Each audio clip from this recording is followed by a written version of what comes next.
الإخلاص في القول والعمل كاملا وعلما نافعا لا ينسى وتوفيقا دائما وصحة ويقينا وعافية. اللهم افتح لنا ليلة القدر. اللهم افتح لنا حجا مبرورا. اللهم افتح لنا عمرا متقبلا. اللهم افتح لنا يا أرحم الراحمين نفع الناس نفعا عميما. آمين يا رب العالمين. Alhamdulillah, kaum muslimin rahimani wa rahimakumullah. Sudah separuh bulan Ramadan kita lakukan puasa padanya dan qiyamul lail padanya. Mudah-mudahan apa yang sudah kita lakukan diterima oleh Allah Subhanahu wa taala sehingga menjadi kedekatan kepada Allah Subhanahu wa taala, pendekatan kepada Allah Subhanahu wa taala dan menyebabkan kita mendapatkan nantinya husnul khatimah. Amin ya rabbal alamin. Kaum muslimin rahimani wa rahimakumullah, untuk memulai majelis soal jawab fikih pada sore hari ini, saya ingin membuka dengan dua masalah. Masalah yang pertama, beberapa hari yang lalu ada sebagian santri bertanya kepada saya, kenapa para salaf, para ulama salaf, mereka mementing-mentingkan untuk mengkhatamkan Al-Quran berkali-kali pada bulan Ramadan. Maka saya jawab dengan kalam Allah Subhanahu wa taala dalam Al-Qur'an. Allah mengatakan syahrul Ramadan alladzi unzila fihi Al-Qur'an. Bulan Ramadan yang diturunkan padanya Al-Qur'an. Berarti bulan Ramadan adalah syahrul Qur'an, bulan Al-Qur'an, karena dipilih oleh Allah Subhanahu wa taala sebagai waktu turunnya Al-Qur'an. Maka sepantasnya kita di dalam bulan Ramadan ini memperbanyak tilawah Al-Qur'an. Ini yang pertama. Yang kedua, pada bulan Ramadan, pahala-pahala dilipat gandakan oleh Allah Subhanahu wa taala. Sehingga wajar kalau pada bulan Ramadan para ulama salaf kemudian memperbanyak membaca Quran karena mumpung pahalanya diperbanyak oleh Allah Subhanahu wa taala. Saya suruh bayangkan dia seandainya dia kerja di satu pabrik. Kemudian setiap harinya digaji 100.000 misalnya. Nah, ini bosnya selama Ramadan mengatakan, selama Ramadan gaji saya lipat gandakan 3 kali. Apakah kira-kira kamu akan gaib? Apakah kira-kira kamu akan absen dari kerja? Nah, dia jawab, pasti saya hadir terus. Karena gajinya 3 kali. Nanti Ramadan selesai, gaji sudah normal, kembali 100.000. Nah, kalau masalah duit saja kita seperti itu, bagaimana lagi dengan pahala dari Allah Subhanahu wa taala? Nggak ada nilainya sama sekali uang seberapapun kalau dibandingkan dengan pahala dari Allah Subhanahu wa taala di dalam surganya.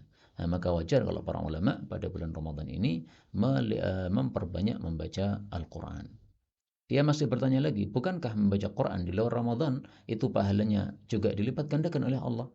Maka saya jawab, betul, bahwasanya satu huruf itu menyebabkan mendapatkan 10 pahala di dalam membaca Al-Quran.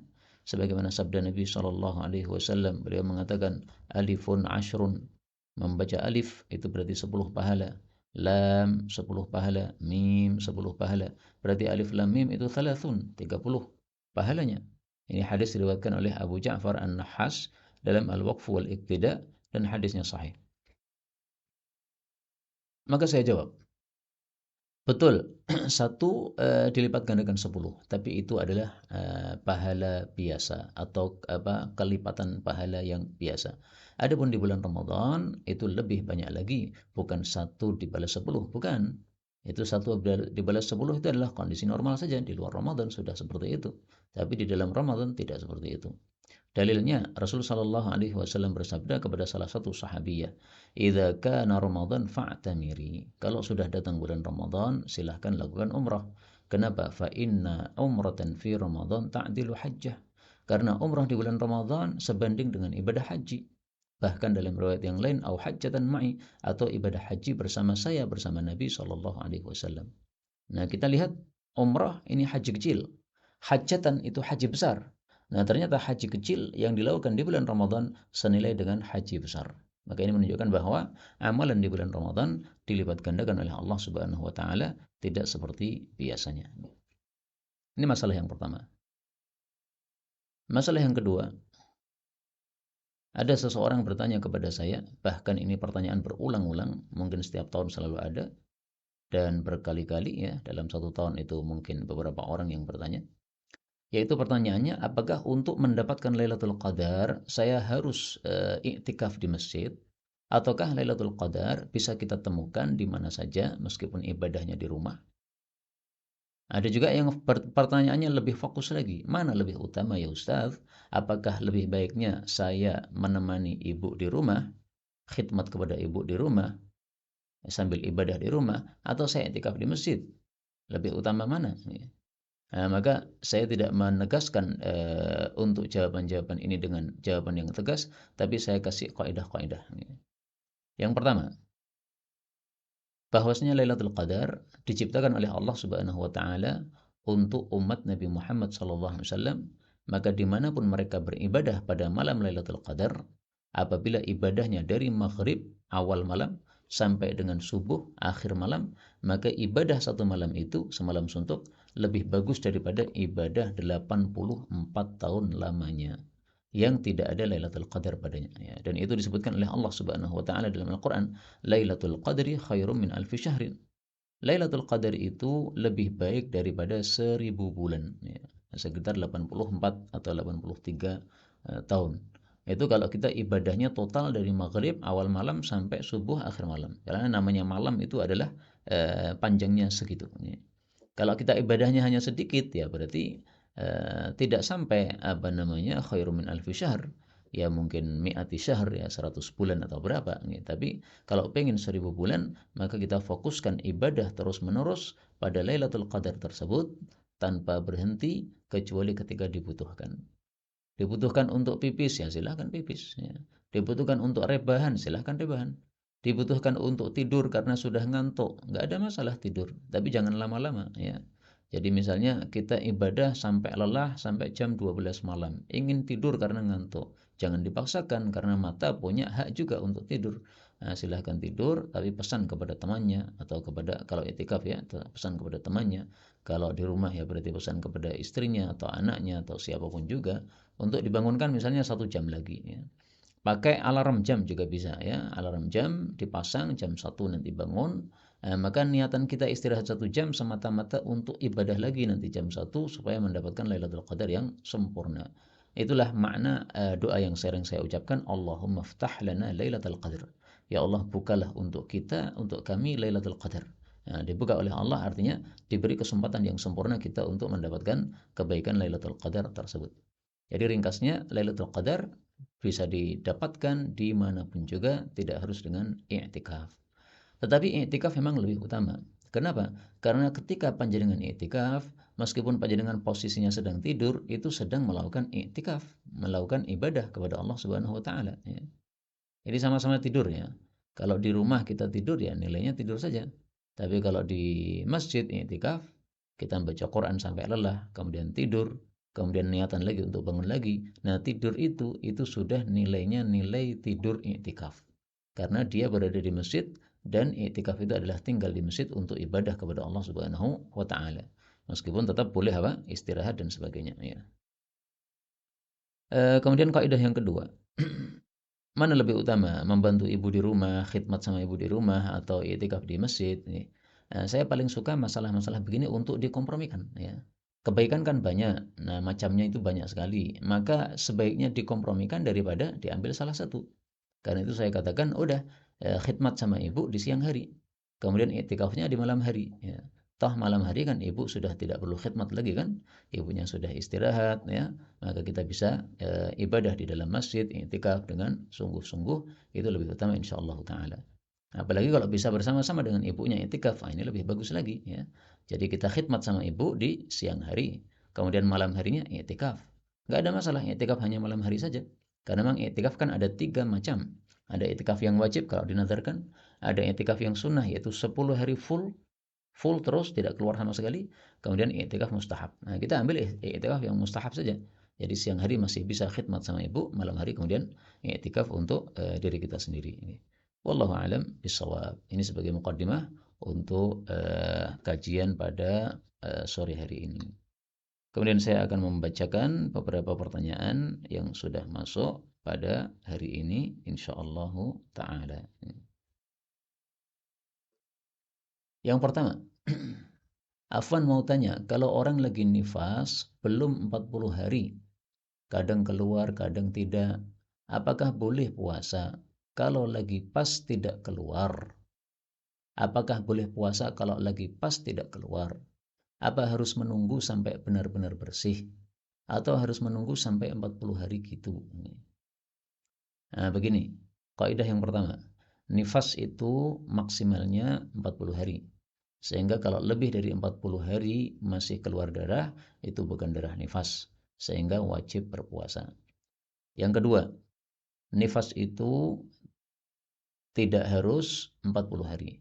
Maka kalau sebelum 40 hari sudah berhenti darahnya, maka berarti sudah berhenti nifasnya. Maka misalnya 10 hari sudah berhenti darahnya, ya sudah, berarti Anda wajib puasa. Ya. Nah yang jadi masalah sekarang adalah, seperti yang ditanyakan tadi ya, kadang keluar, kadang tidak. Kadang keluar, kadang tidak. Kalau masih dalam masa 40 hari, ya, jadi misalnya nih, 30 hari keluar darah. Kemudian hari ke-31 tidak keluar darah. Ternyata hari ke-32 keluar darah lagi sampai hari ke-40. Berarti dalam masa 40 hari ini yang tidak keluar darah adalah satu hari, yaitu tanggal pada hari ke-31. Nah, ini yang saya ketahui dari penjelasan para ulama, seperti ini tetap termasuk dari bagian nifas ya. Tetapi karena dia melihat dirinya suci, ya silahkan sholat. Nah, begitu salat, kemudian ternyata hari ke-32 ternyata keluar darah lagi, nah, itu darah nifas. Tapi pas tidak keluar darah tadi, yaitu suci. Pas tidak keluar darah tadi apa? Berarti apa? Suci. Jadi mohon maaf nih, hari ke-31 tidak keluar darah. Kemudian hubungan suami istri. Haram atau tidak? Tidak haram, karena tidak keluar darah. Tapi begitu tanggal 32 keluar darah, ketahuilah itu masih darah nifas. Kenapa? Karena itu masih dalam masa 40 hari. Sehingga kalau terbukti dia keluar darah tanggal 32, nah, suami sudah nggak boleh hubungan lagi. Nah, demikian yang saya paham dari apa? Penjelasan para ulama. Wallahu a'lam bishawab.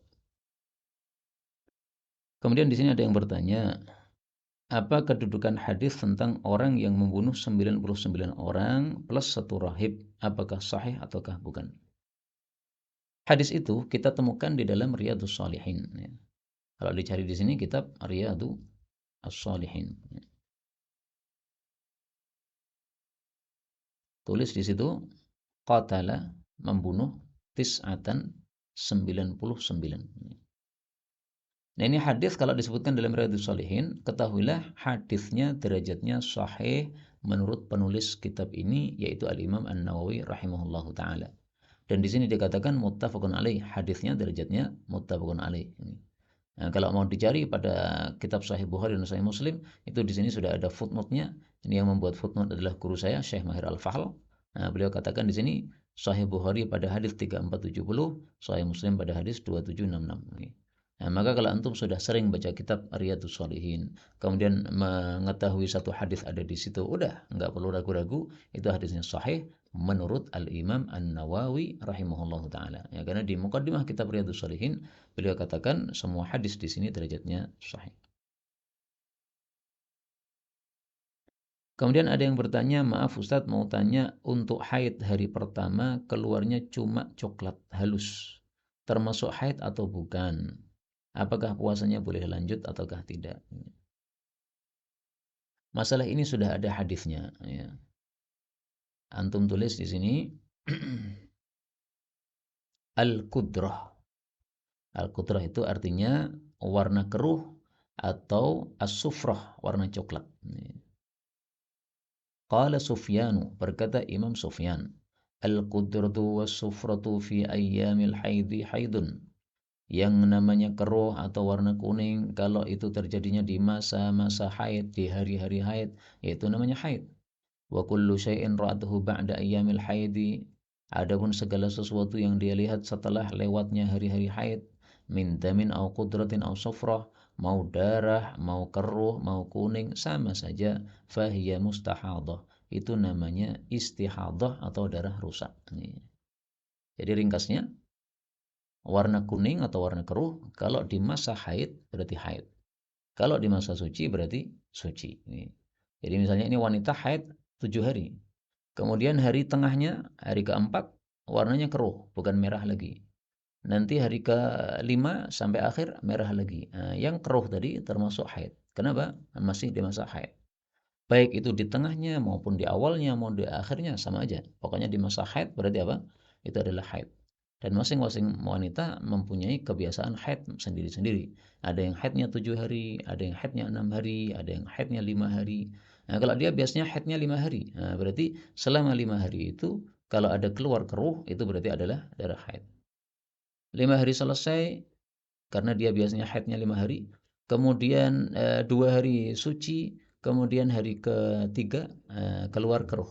Keruhnya apa itu? Itu suci. Karena apa? Keruhnya terjadi pada masa suci. Nah, itu bisa dilihat pada kitab Sunan Darimi nomor 887. Ya, demikian juga dalam kitab Sunan ada. Sunan Abu Daud maksud saya. Kemudian Assalamualaikum, doa apa yang dibaca tatkala butuh sesuatu dan mendesak? Jazakumullah khair. Doa yang sangat dahsyat adalah doanya Nabi Yunus alaihi salatu wassalam. Allah Subhanahu wa taala menyebutkan sangat indah di dalam Al-Qur'an. Allah katakan pada surah Al-Anbiya ayat 87 ya. وَذَا النُّونِ إِذ ذَهَبَ مُغَاضِبًا فَظَنَّ أَن لَّن نَّقْدِرَ عَلَيْهِ يُقْدَرَ عَلَيْهِ فَنَادَىٰ فِي الظُّلُمَاتِ أَن لَّا إِلَٰهَ إِلَّا أَنتَ سُبْحَانَكَ إِنِّي كُنتُ مِنَ الظَّالِمِينَ. Naqdir alaih, yuqdar alaih, dua qiraah ya. Nah, ini bacaan doanya Nabi Yunus. La ilaha illa anta. Ketika dimakan oleh ikan ya, karena dimasukkan oleh Allah dalam perut ikan, dibuih di situ, maka dia mengatakan tidak ada Tuhan kecuali Engkau, ya wahai Allah. Tidak ada Tuhan yang berhak disembah selain Engkau ya Allah. Subhanaka maha suci Engkau, inni kuntu minadh dhalimin. Sungguh saya termasuk orang-orang zalim. Apa kata Allah? Nah, ini indahnya di sini. Fastajabna lahu, lalu kami pun kabulkan dia. Langsung dikabulkan, enggak nunggu lama. Karena pakai kata fa ya. Dalam bahasa Arab, fa itu digunakan untuk urutan tapi tidak ada jeda ya. Jadi seolah-olah Nabi Yunus membaca wirid ini ya, beberapa kali begitu langsung kemudian Allah kasih solusi. Kemudian Allah katakan wa najjaynahu minal gham, dan kami selamatkan dia dari kesusahan. Ini yang bagus. Wa kadzalika nunjil mu'minin, dan seperti itulah kami akan menyelamatkan orang-orang beriman. Jadi wirid ini tidak hanya khusus untuk Nabi Yunus saja, tapi siapapun orang beriman mendapatkan masalah besar seperti Nabi Yunus alaihissalatu wassalam, sangat terdesak, maka bacalah wirid ini. Isinya adalah tahlil, tasbih, dan i'tiraf. La ilaha illa anta, tahlil. Dan Rasulullah mengatakan afdalul dzikri, zikir paling utama adalah la ilaha illallah. Yang kedua adalah tasbih. Tasbih adalah wirid yang dipilih oleh Allah untuk para malaikat. Kemudian yang ketiga adalah i'tiraf, inni kuntu minadh dhalimin, pengakuan bahwa dia melakukan kesalahan. Nah, ini tiga kalau dikumpulkan dalam satu wirid, ini menyebabkan doa kita segera dikabulkan oleh Allah Subhanahu wa taala. Masalah kita segera diselesaikan oleh Allah Subhanahu wa taala. Nah, setelah membaca wirid Nabi Yunus ini lebih bagus lagi kalau kita tambahkan dengan wiridnya Nabi Musa alaihi salatu wassalam. Disebutkan wiridnya Nabi Musa pada surat Qasas ayat 24. فَسَقَىٰ لَهُمَا ثُمَّ تَوَلَّىٰ إِلَى الظِّلِّ فَقَالَ رَبِّ إِنِّي لِمَا أَنزَلْتَ إِلَيَّ مِنْ خَيْرٍ فَقِيرٌ. Ini Nabi Musa lari ketakutan karena akan dibunuh oleh Fir'aun dan orang-orang Mesir ya. Akhirnya dia lari kemudian ketemu dengan kampungnya Nabi Syu'aib. Nah, di situ dia berdoa, Rabbi wa Rabbku, ini sesungguhnya aku lima anzalta ilayya, terhadap apa yang engkau turunkan kepada saya, min khairin, berupa kebaikan, faqirun, saya sangat butuh. Jadi saya butuh dengan kebaikan ya Allah. Nah, perhatikan doanya Nabi Musa, Rabbi, dimulai dengan Rabbi. Kata Ibnu Abbas dan Abu Darda, Rabbi itu adalah Ismullahil Akbar, nama Allah terbesar.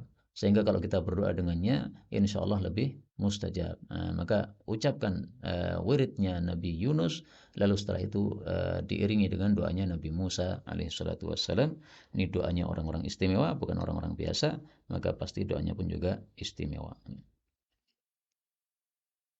Baik, kemudian ada yang bertanya dari Bu Nafi'ah Shadiqah. Assalamualaikum, maaf Ustadz, mau tanya cara bayar hutang puasa bagi ibu hamil dengan qadha saja atau fidyah saja. Terima kasih.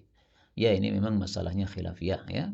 Tapi saya simpulkan saja ringkasnya, pendapat yang terbagus insyaallah taala bahwa wanita hamil ataupun menyusui maka yang wajib bagi dia adalah qadha saja, tidak ada fidyah. Kalau sudah qadha ya. Kalau qadha tidak bisa, barulah dia membayar fidyah. Jadi fidyah jangan diambil sebagai apa? Keputusan pertama. Keputusan pertama qadha. Kenapa? Pertama, Allah mengatakan wa antasumu khairul lakum. Puasa lebih baik bagi kalian. Memang puasa itu apa? Fadilahnya sangat banyak. Tidak ada fadilah tersebut pada fidyah, enggak ada. Kemudian yang kedua, karena orang yang hamil dan menyusui itu mirip dengan orang sakit. Tidak mirip dengan orang yang tua renta. Kalau orang tua renta itu ditunggu sekapan pun dia tetap tua renta terus, nggak akan jadi muda. Beda dengan orang sakit, ditunggu akan sembuh. Ya. Maka wanita hamil dan menyusui juga begitu. Ada masanya hamil menyusui. Berarti mirip dengan orang sakit. Maka hukumnya lebih bagus kalau apa? Disamakan dengan orang sakit. Yaitu mengqadha kalau sudah selesai apa? Hamilnya dan menyusuinya. Tapi kalau memang siklus hidupnya hamil menyusui terus, tidak pernah berhenti, nah saat itulah dia membayar fidyah karena memang tidak mampu untuk melakukan puasa kapanpun juga. Ya. Qadha kapanpun dia nggak bisa. Itu pendapat yang apa? Paling bagus insyaallah taala. Pendapat itu bisa dilihat di dalam kitab Sunan Tirmidzi. Itu salah satunya pendapatnya Imam Ishaq bin Rahuyah, temannya Imam Ahmad, mirip seperti yang saya sampaikan. Kemudian Assalamualaikum, sebelumnya Afwan mau bertanya kalau sedang swab antigen, apakah puasa itu dapat membatalkan, apakah saat puasa, apakah itu dapat membatalkan puasa atau tidak? Nah, swab tidak membatalkan puasa ya. Tidak termasuk dari 3 pembatal puasa: makan, minum, syahwat jima atau syahwat mani ya, tidak termasuk itu semua, maka tidak membatalkan puasa sama sekali. Kemudian bismillah Ustaz, anak saya mendapatkan PR untuk menambal gigi, hukumnya dalam posisi puasa seperti ini bagaimana? Masalahnya kalau gigi tidak bisa sekali nambal, pakai proses beberapa kali pengobatan baru ditambal. Menambal gigi tidak termasuk pembatal puasa. Jadi silahkan aja nambal gigi di siang Ramadan, nggak ada masalah. Tetapi kalau memang harus ada sesuatu yang diminum sebagai obat, ya, karena kadang-kadang kan gitu kan, ya, diperiksa dulu oleh dokternya, ini siap enggak untuk ditambal. Mungkin belum siap, maka dikasih obat dulu. Nah, obatnya bisa kita minum pada saat sahur atau pada saat buka puasa. Yang penting tidak pas puasa, ya. Tapi nambalnya pas puasa silahkan, enggak ada masalah sama sekali, ya. Saya yakin tidak ada perselisihan pendapat di antara para ulama dalam hal ini karena sama sekali tidak termasuk dari sifat-sifat pembatal puasa. Kemudian itu ada yang bertanya dari Pak Syahar Bakri, ya. Apa hukumnya menunda pengurusan warisan dikarenakan masih dipakai bersama sekeluarga? Contoh warisannya motor, apakah berpengaruh pada keseharian? Nah, caranya begini Pak, ya. Jadi pembagian warisannya itu jangan ditunda. Adapun teknis setelah itu silahkan seperti yang antum contohkan tadi ya. Jadi misalnya warisannya satu rumah, rumah ini masa dipakai bersama, nggak bisa dijual karena kalau dijual nanti terus pada kemana mereka tinggalnya di mana? Satu-satunya rumah yang mereka tinggali cuma itu. Nah cara menyelesaikannya adalah rumah ini didudukkan, harganya berapa? Misalnya harganya 500 juta misalnya. Kemudian yang mewarisi siapa? Yang mewarisi ternyata cuma 5 anak. Ya. Istri sudah nggak ada, bapak ibu sudah nggak ada. Ada 5 anak, semua laki-laki. Nah, berarti 500 juta ini, berarti masing-masing anak dapat jatah berapa? 100 juta. Nah, berarti rumah itu kalau memang belum bisa dijual, karena memang mereka masih membutuhkan untuk tempat tinggal, dan mereka sepakat, udah ini rumahnya jangan dijual dulu, kita masih butuh untuk tinggal di sini. Nah, silahkan nggak ada masalah, tapi sudah sudah diposkan ya. Kamu dapat seperlimanya, kamu dapat seperlimanya, masing-masing nilainya 100 juta, 100 juta begitu. Nih. Jadi nanti suatu saat kalau rumah itu dijual, maka sudah jelas siapa pemiliknya. Uang yang masuk itu siapa pemiliknya sudah jelas. Itu caranya begitu Pak ya. Jadi jangan ditunda, jangan. Ya. Karena kalau ditunda nanti tambah semakin rumit dan setan bisa masuk ke dalam masalah tersebut dan tidak sesuai dengan sunnah Rasulullah Sallallahu Alaihi Wasallam.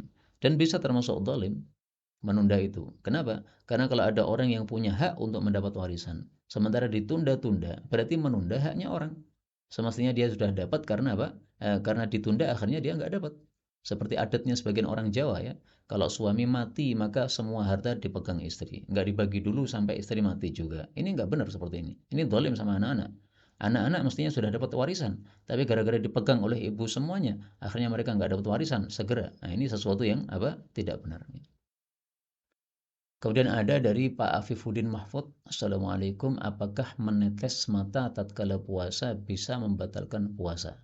Nah ini sudah sering ditanyakan dan saya jawab lagi bahwa di kepala kita ini ada 4 lubang ya, mata, hidung, telinga, mulut.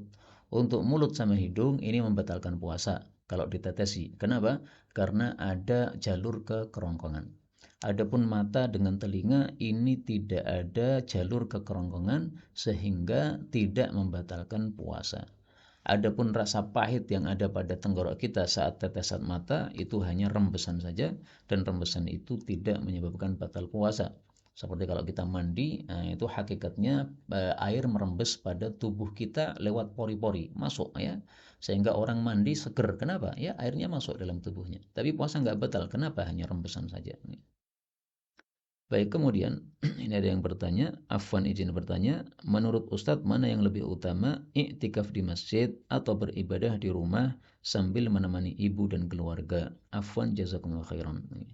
Nah, saya jawab tadi, keduanya dilakukan ya, siang khidmat kepada ibu, malam iktikaf. Nah, kalau perlu ibunya diajak iktikaf ya, maka iktikaf bersama-sama di dalam masjid. Kalau memang ada ruang di masjid, maka itu baik.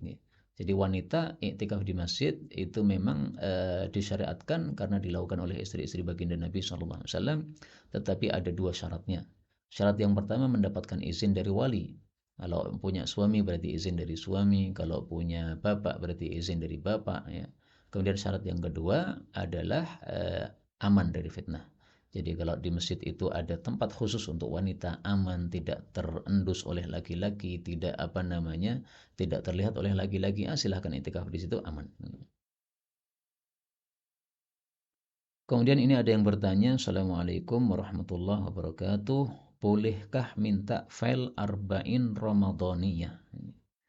Arba'in Ramadaniyah ini satu kitab yang saya tulis sudah beberapa tahun yang lalu dan alhamdulillah ada tanda-tanda diberkahi oleh Allah Subhanahu wa taala. Mudah-mudahan betul demikian ya. Karena telah dibaca oleh Syekh Amr Syekhun di Kuwait di majelis taklim beliau pada tahun yang lalu. Demikian juga dibaca oleh salah satu ustadz di pesantrennya di Bandung ya. Kemudian dibaca juga oleh sebagian ikhwan kita yang sekarang lagi talibul ilm, mencari ilmu di Tunis. Jadi alhamdulillah ya dibaca di beberapa tempat, di beberapa negara. Ini mudah-mudahan tanda qabul di hadapan Allah Subhanahu wa taala. Adapun kitab itu Arba'un Ramadaniyah, ini sudah ada terjemahnya, ya isinya 40 hadis tentang bulan Ramadan. Maka semuanya kalau menghendaki karya-karya saya baik Arba'un Ramadaniyah maupun yang lain, itu bisa dicari di dalam Telegram yang berjudul PKH Daurah PKH ya, Daurah Pusat Kaji Hadis Solo. Atau kalau yang kitabnya berbahasa Arab saja itu bisa dicari pada Kotob Jawi ya, Kotob Jawi. Baik, kemudian ada pertanyaan dari Bu Aisyah Siti. Mau tanya apakah boleh wanita belum menikah merias wajah dengan tipis? Merias wajah dengan tipis hanya untuk agar terlihat segar atau tidak pucat. Nah, ini yang saya paham itu dengan bedak ya. Nah, dengan bedak boleh enggak wanita? Ini secara umum, mau wanita sudah menikah, mau belum menikah, hukum asal memakai bedak tidak ada masalah ya. Tapi jangan terlalu mencolok. Karena kalau mencolok dahsyat itu malah bisa dikategorikan tabarruj sebagaimana Allah Subhanahu wa taala mengatakan wala tabarrujna tabarrujal jahiliyatil ula. Nanti dilihat ya di dalam Al-Qur'an Allah melarang wanita untuk tabarruj. Pada surat Al-Ahzab ayat 33. Dan janganlah mereka itu tabarruj dengan tabarruj jahiliyah yang pertama. Apa sih makna tabarruj itu?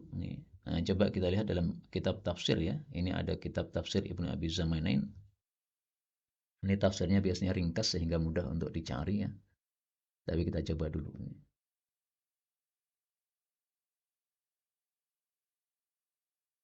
Enggak ada. Baik, kita cari di kitab yang lain, yaitu namanya kitab ini. ayu awdahut tafasir, tafsir yang paling jelas. Nah, namanya aja paling jelas, mudah-mudahan betul-betul jelas. Nih, wat tabarruju, dan tabarruj itu adalah at-tabakhtur. Tabakhtur itu yang saya paham, tapi nanti dicari lagi di kamus ya. Jadi berjalan tapi menampak-nampakkan kecantikan, misalnya melenggak-lenggok begitu.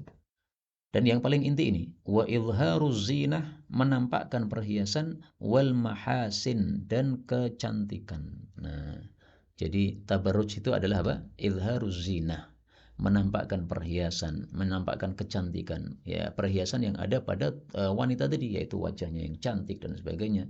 Nah, ditampak-tampakkan itu enggak boleh. Sehingga bengisi bibir, ya, memerahkan bibir, ini jangan dilakukan ketika keluar rumah. Itu namanya izharuz zinah wal mahasin. Silahkan memerahkan bibir, silahkan, tapi untuk suami di rumah, ya. Kalau suaminya suka, ya. Kalau suaminya tidak suka, ya jangan. Kalau saya pribadi juga nggak suka kalau apa, istri pakai merah-merah gitu, malah medeni, ya, kurang kurang indah, ya. Indahnya yang apa namanya, original saja, ya. Nah, tapi kalau ada suami suka bibir dimerahkan, silahkan Anda merahkan, ya, karena memang apa, itu termasuk bab muamalat. Hukum asal muamalat adalah mubah, tapi kalau sampai kepada tingkatan tabarruj, itu baru dilarang. Jadi silahkan kalau mau pakai bedak yang tipis biasa normal, nggak ada masalah. Kemudian ini dari Bapak Abu Dzakir, bagaimana cara penggantian 6 hari yang ditinggalkan dari lanjut usia 73 tahun yang puasa karena sakit. Begini Bapak, orang sakit itu wajib untuk mengqadha puasanya ketika dia sudah sembuh. Maka bapak yang sudah lanjut usia ini, ketika dia tidak puasa karena sakit, kemudian sembuh dan memang mampu untuk puasa, ya berarti dia wajib puasa. Tapi ketika usia dia terlalu tua sehingga tidak kuat puasa atau sangat keberatan untuk puasa, maka dia tidak wajib untuk puasa, ya. Karena salah satu syarat wajibnya puasa sebagaimana dijelaskan oleh para ulama adalah al-itaqah, mampu, mampu dengan mudah, ya. Tapi orang yang sudah lanjut usia ini sangat keberatan sekali. Mungkin dia mampu tapi hampir pingsan begitu, ya. Nah, ini keberatan seperti ini, kasihan seperti ini. Nah, orang-orang seperti ini tidak wajib untuk puasa, dia cukup membayar fidyah. Nah, karena itu ringkasnya, usianya berapapun saya nggak peduli, yang penting mampu tidak, ya. Kalau mampu maka berarti masih wajib puasa. Tidak mampu berarti tidak wajib puasa, tapi dia membayar fidyah karena tuanya tersebut nih. Karena masing-masing orang itu beda-beda. Ada yang 73 tahun masih kuat seperti Anas bin Malik. Anas bin Malik itu kan tidak puasanya cuma 2 tahun saja sebelum matinya. Padahal usianya sekitar seratusan tahun, ya. Nah, berarti usia 73 dia masih kuat sekali untuk berpuasa. Baik, ini dari Bapak Sigit Rahmadi, berapa jarak perjalanan diperbolehkan sholat jamak qashar? Misalkan kita ke Jakarta dari Solo naik kereta api, karena kereta api berangkat jam 1 siang. Bolehkah kita jamak qashar di rumah zuhur asar? Ini pertanyaannya dua sebenarnya, ya, qashar sama jamak nih. Saya mulai dengan qashar dulu. Berapa jarak boleh sholat qashar? Diperselisihkan oleh para ulama. Kalau mau mengikuti mayoritas ulama, antum pakai 80 kilo. Nih. Maka dari Solo ke Jakarta ini sudah jelas boleh qashar. Dari Solo ke Surabaya, saya ke mertua saya itu 250 kilo, saya sudah boleh qashar. Adapun menurut sebagian kecil dari ulama ahli hadis, yaitu apabila sudah 3 farsakh, maka itu sudah boleh untuk qashar. 3 farsakh ini dalilnya apa? Dalilnya di dalam Sahih Muslim. Meskipun ini pendapat tidak populer, ya. Tetapi saya tampilkan kenapa? Karena ini sangat kuat dalilnya. Ya. Dalilnya sangat kuat. Yang ngomong kuat bukan saya, tapi yang ngomong kuat adalah apa? Para ulama. Yaitu hadis riwayat Imam Muslim nomor 691, bahwasanya Anas bin Malik ditanya tentang qashar salat, maka dia mengatakan adalah Rasul sallallahu alaihi wasallam idza kharaja masirata thalathati amyalin aw qala thalathati farasikh, apabila safar dalam jarak 3 mil, atau rawinya mengatakan 3 farsakh, ragu-ragu, ya. Nah, kita ambil yang aman, yaitu yang lebih banyak, yaitu 3 farsakh. Syu'batus syaku, Syu'bah perawi hadis ini yang ragu-ragu. Maka shalla rakaatain, Nabi sudah salatnya 2 rakaat alias diqashar. Nah, jadi ringkasnya sudah boleh qashar apabila jarak tempuhnya adalah 3 farsakh. Nah, 3 farsakh itu berapa kilo? Diperselisihkan oleh para ulama. Sebagian ulama ya mengatakan 3 farsakh itu sama dengan 24 kilo. Jadi kalau antum safar 24 kilo, menurut pendapat ini, berdasarkan hadis ini, sudah boleh untuk qashar. Di bawah 24 kilo enggak boleh. Ini karena apa? Belum ada contohnya dari Sayyidina Rasulullah sallallahu alaihi wasallam.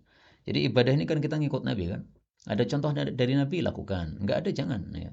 Nah, di sini ada contoh dari Nabi. 3 farsakh cara tempuhnya Nabi sudah qashar. Memang 3 farsakh zaman dulu beda dengan zaman sekarang ya. Zaman dulu pakai onta. Pakai onta 24 kilo itu cukup lelah itu ya. Tapi sekarang pakai motor, pakai mobil, pakai pesawat. 24 kilo sama sekali mungkin bagi sebagian orang nggak lelah sama sekali. Ya. Tapi karena sudah ada dalilnya, nas, maka kita bisa menggunakannya. Ya. Adapun tadi pertanyaan yang kedua, bagaimana kalau kita mau safar jam 1 pakai kereta, kemudian kita jamak dulu di rumah. Nah, ketahuilah bahwa hukum jamak itu sebenarnya tidak boleh dilakukan kecuali ada sebab. Karena hujan misalnya, maka boleh jamak, yaitu jamak motor. Nah, kereta ini tadi saya ingin tanya dulu, antum naik kereta jam 1 turunnya kapan?